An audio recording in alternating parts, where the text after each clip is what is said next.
सुबह का वक्त था। सर्दी इतनी थी कि सूरज की रोशनी भी इस घने कोहरे में जमीन तक नहीं पहुंच पा रही थी। राधा अपनी टूटी फूटी झोपड़ी के बाहर सूखी लकड़ियां बटोर रही थी। हाथ सुन्न, पांव जम चुके थे।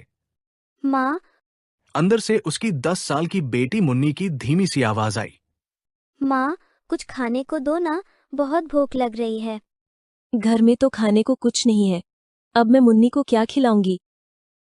राधा लकड़ियां छोड़कर अंदर आई। घर में सिर्फ एक टूटा घड़ा, दीवारों में दरारें और एक फटी पुरानी चद्दर थी। उसी पर राधा की बेटी मुन्नी ठंड से ठिठुर रही थी।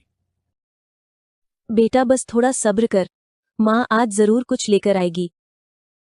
माँ, आज जल्दी आ जाना, बहुत ठंड लग रही है। हाँ बेटा, मैं जल्दी आ जाऊंगी, तो ध्यान रखना। राधा के मन में चिंता थी, पर वो काम की तलाश में निकल पड़ी। हे भगवान, बस आज काम मिल जाए तो मुन्नी के लिए कुछ अच्छा ले जाऊंगी। गांव की सड़क पर आज ज्यादा हलचल थी।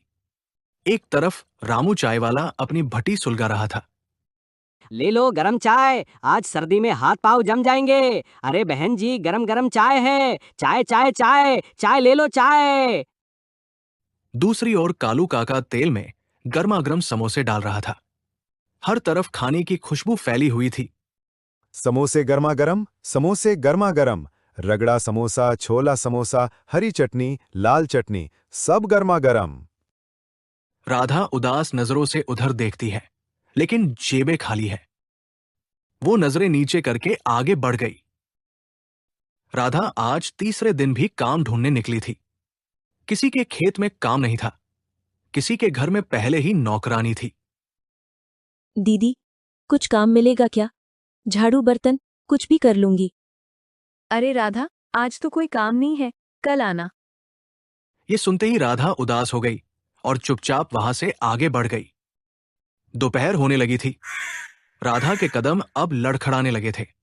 हवा और ठंडी, भूख और तेज। आज भी कोई काम नहीं मिला।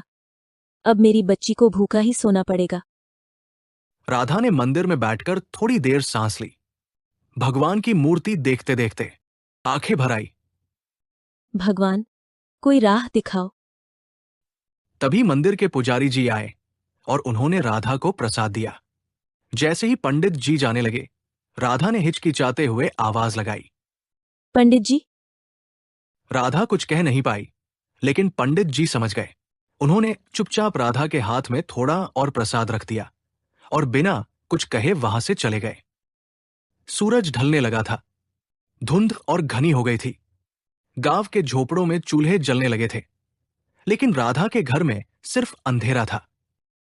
वो उदास मन से घर की तरफ चल दी। मुन्नी का चेहरा उसके सामने घूम रहा था। राधा झोपड़ी के अंदर पहुंची। माँ, आज काम मिला क्या? मेरे लिए क्या लाई तुम? राधा ने हल्का सा मुस्कुराकर पोटली से थोड़ा सा प्रसाद निकाला। काम तो नहीं मिला बेटा, लेकिन ये प्रसाद है, खा ले। मुन्नी प्रसाद खाने लगी। राधा उसे देखती रही। चेहरे पर मुस्कान थी, पर थोड़े से प्रसाद से पेट कहाँ भरने वाला था। भूख तो अब भी लगी हुई थी। रात गहराने लगी थी। ठंड और धुंध पूरे गांव को ढक चुकी थी। राधा लकड़ियों को जलाकर थोड़ी गर्मी बनाने की कोशिश कर रही थी। तभी दरवाजे पर हल्की सी दस्तक हुई। राधा चौंकी। गांव में इस समय कोई नहीं आता था। कौन है बाहर? मैं रास्ता भटक गया हूं, शहर से आया हूं। तभी राधा ने बाहर देखा और राहत की सांस ली। आदमी बिल्कुल ठीक दिख रहा था। क्या मैं आज रात रुक सकता हूं? रास्ता भटक गया हूं। हाँ, अंदर आ जाइए, बाहर बहुत ठंड है। आदमी अंदर आया, बैग उतारकर बैठा और कमरे को गौर से देखने लगा। आप शहर से आए हैं? हाँ, मैं शहर से कुछ काम के लिए आया था। जाते जाते रात हो गई और रास्ता भटक गया। आज रात यहीं रुक जाइए, बाहर बहुत ठंड है। ठंड बढ़ती जा रही थी। तभी राधा ने कुछ बची हुई लकड़ियां जला दी। हमारे पास खाने को कुछ नहीं है, बस ये सूखी लकड़ियां हैं, इसी से ये ठंडी रात निकल जाएगी। मेरे पास कुछ खाने का है, आप लोग भी ले लीजिए। अरे नहीं साहब, आप खा लीजिए। माँ, थोड़ा सा खा लेते हैं ना, बहुत भूख लगी है। राधा ने अपनी बेटी की आंखें देखी। खाली पेट की जलन और ठंड की घबराहट साफ दिखाई दे रही थी। ठीक है साहब, अगर ज्यादा हो तो दे दीजिए। अरे ज्यादा ही है, मैं तो रास्ते में खाने के लिए ले आया था। उसने अपने बैग से एक छोटा सा स्टील का डिब्बा निकाला। जैसे ही ढक्कन खुला, राधा और मुन्नी दोनों एक पल को जैसे ठहर गई। माँ, ये क्या है? पता नहीं बेटा। इसे मोमोज कहते हैं, शहर में ये बहुत बिकते हैं। राधा ने पहले कभी मोमोज का नाम भी नहीं सुना था, लेकिन मुन्नी, उसकी आंखों में खुशी ऐसे चमक रही थी जैसे उसे कोई खजाना मिल गया हो। वाह माँ, ये तो बहुत अच्छे हैं। हाँ, शहर में लोग बहुत पसंद करते हैं। जितना छोटा वो खाना था, उतनी बड़ी उम्मीद थी जो राधा के मन में उठ रही थी। तीनों ने थोड़ा वक्त बातों में गुजारा। आदमी ने अपना नाम बताया, अमन। साहब, शहर में तो सब महंगा मिलता होगा ना? नहीं नहीं, ये तो हर जगह ठेलों पर मिलते हैं। इतने छोटे खाने से पैसे मिलते हैं? शहर में लोग लाइन लगाकर खरीदते हैं, बहुत कमाई हो जाती है। ये कैसे बनते हैं साहब? ज्यादा कुछ नहीं, बस आटे की गोली बनाकर उसमें सब्जी को थोड़ा पकाकर भर दो और फिर भाप में पकाओ। राधा के दिमाग में पहली बार एक चिंगारी सी जगी। उस आदमी ने राधा को मोमोज कैसे बनाते हैं ये बताया। राधा के मन में जैसे एक नई आस जाग उठी। ठंड और बढ़ने लगी थी। राधा ने अमन के लिए चटाई बिछाई। मुन्नी अपनी पतली पुरानी रजाई में घुस गई और राधा रात भर सोचती रही।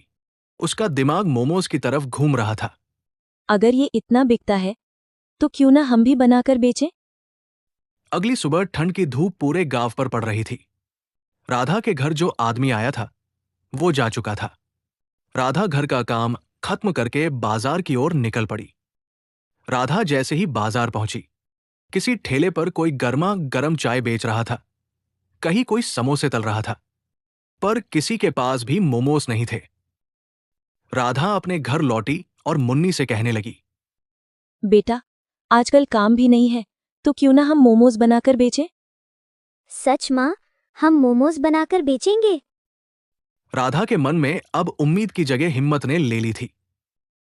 हाँ बेटा, गांव में किसी ने कभी ये नहीं खाया तो शायद सबको पसंद आ जाए। लेकिन माँ, हमारे पास तो कुछ भी नहीं है। हम मोमोज कैसे बनाएंगे माँ?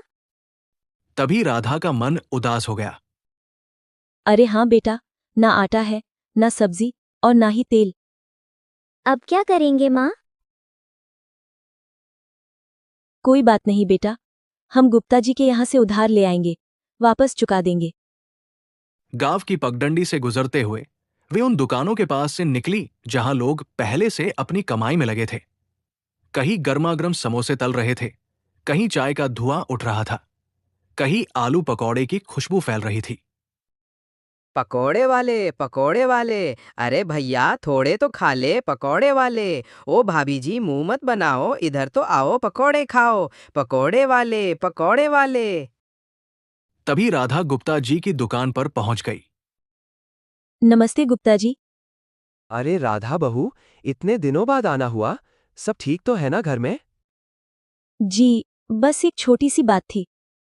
हाँ हाँ, बोलो बहू, क्या चाहिए? राधा ने हिम्मत जुटाई। वो घर में आटा, सब्जी और थोड़ा तेल खत्म हो गया है। आज थोड़ा उधार मिल जाए तो 2-4 दिन में लौटा दूंगी। अरे हाँ बहू, ले जाओ, आराम से लौटा देना, कोई जल्दी नहीं है। जी गुप्ता जी, बहुत बहुत धन्यवाद। राधा की आंखों में राहत चमक उठी। गुप्ता जी ने आटा, थोड़ी सी सब्जी और थैले में थोड़ा तेल निकालकर राधा की ओर बढ़ा दिया। उन्होंने चुपके से थैले में थोड़ा सा सामान और डाल दिया, बिना राधा को बताए।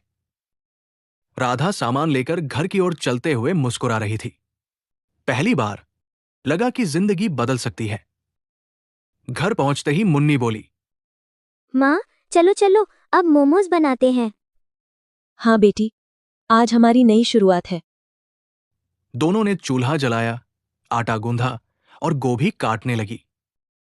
दोपहर की हल्की धूप झोपड़ी की दीवारों पर पड़ रही थी। राधा ने बर्तन निकाले और मोमोज बनाने लगी। जैसे ही मोमोज की भाप निकली, उसकी खुशबू पूरी झोपड़ी में फैल गई। माँ, वाह, कितनी अच्छी खुशबू है। लोग तो जरूर खरीदेंगे। बस बेटी, भगवान साथ दे दे तो हमारी किस्मत बदल सकती है। राधा ने एक पुराना कपड़ा झाड़कर टोकरी में मोमोज रखे। मुन्नी ने पास ही रखी छोटी चटनी की कटोरी भी संभाल कर रखी और दोनों घर से निकली नई उम्मीद लेकर। माँ, हम कहाँ बेचेंगे मोमोज? बेटा, हम गांव की चौपाल के पास बेचेंगे। गांव की गलियों में लोगों की रोज की आवाजें गूंज रही थी। कहीं चाय वाले की केतली सीटी मार रही थी, कहीं समोसे की कड़ाही चटकी, कहीं पकौड़ों की खुशबू तैर रही थी। सबसे पहले वे चौपाल के पास पहुंची। राधा ने हिम्मत जुटाई और बोली, भैया जी, मोमोज लोगे? गरम गरम है। तभी सामने बैठे दो आदमी हंस पड़े।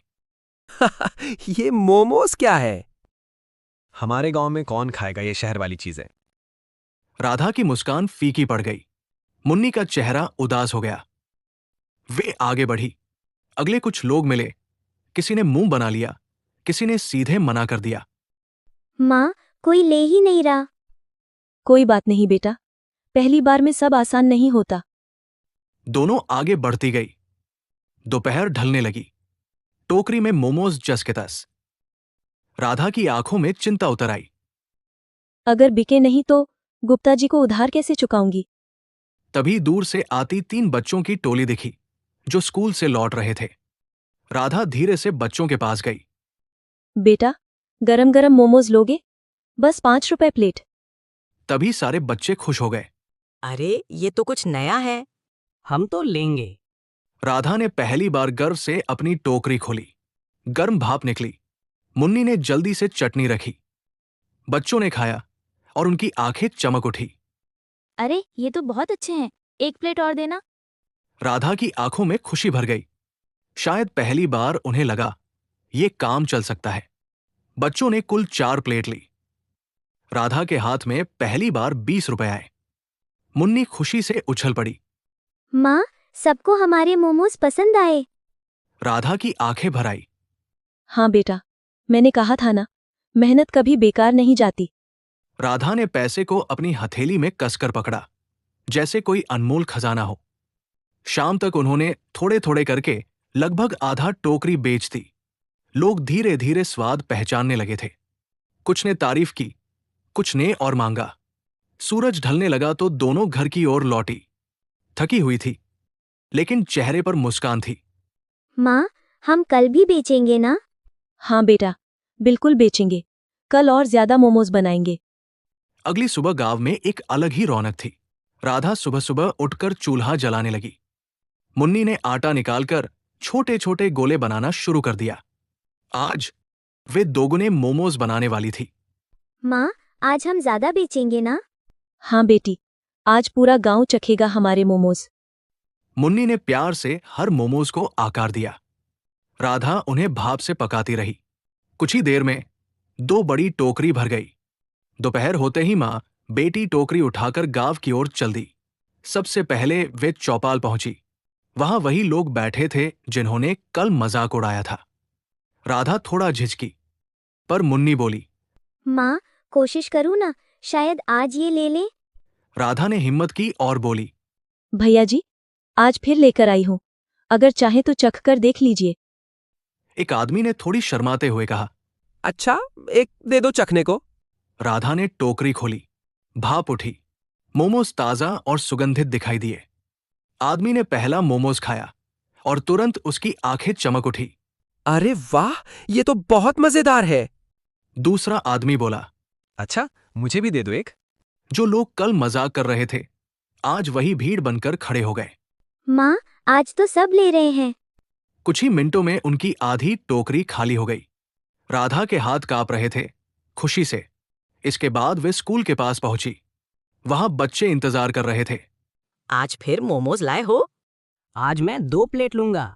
चटनी भी देना। मुन्नी हंसते हुए प्लेटें सजाती रही। राधा गर्व से देखती रही, मानो उसके हाथ की मेहनत भगवान का प्रसाद बन गई हो। कुछ ही समय में दोनों टोकरी खाली, एक भी मोमोज नहीं बचा और राधा के हाथ में पूरे 300 रुपए। ये पैसा उनके लिए सोने से भी कीमती था। राधा ने वापस लौटते समय सबसे पहला काम किया, गुप्ता जी की दुकान जाना। गुप्ता जी ने उन्हें देखकर पूछा। अरे राधा, इतना जल्दी आ गई, क्या आज काम नहीं चला? राधा मुस्कुराई और बोली, काम बहुत अच्छा चला गुप्ता जी। ये लीजिए आपका उधार, और कल के लिए थोड़ा और सामान दे दीजिए। गुप्ता जी ने पैसे लिए।